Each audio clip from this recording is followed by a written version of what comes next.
Hello అందరికీ welcome to Shweta's home kitchen. ఈరోజు మనం చేయబోయే రెసిపీ వచ్చేసి నోరూరించే బేల్పూరి. దీన్ని ఇంట్లోనే ఈజీగా చట్పటాగా ఎలా ప్రిపేర్ చేసుకోవాలో చూసుకుందాము.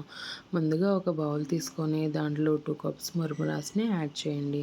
ఇందులోనే సన్నగా కట్ చేసి పెట్టుకున్న ఆనియన్స్ ముక్కల్ని, టమాటా ముక్కల్ని, కొద్దిగా కొత్తిమీర తరుగు, ఇంకా సన్నగా కట్ చేసి పెట్టుకున్న పచ్చిమిర్చిని యాడ్ చేయండి. ఇందులోనే కొద్దిగా కారం, కొద్దిగా చాట్ మసాలా, కొద్దిగా రుచికి సరిపడినంత ఉప్పు యాడ్ చేసేయండి.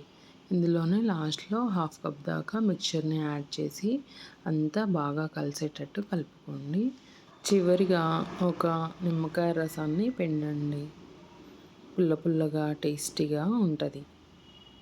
సో ఫైనల్లీ బేల్పూరి రెడీ అండి. చాలా టేస్టీగా చట్పటాగా ఉంటుంది. Please like for more videos and subscribe.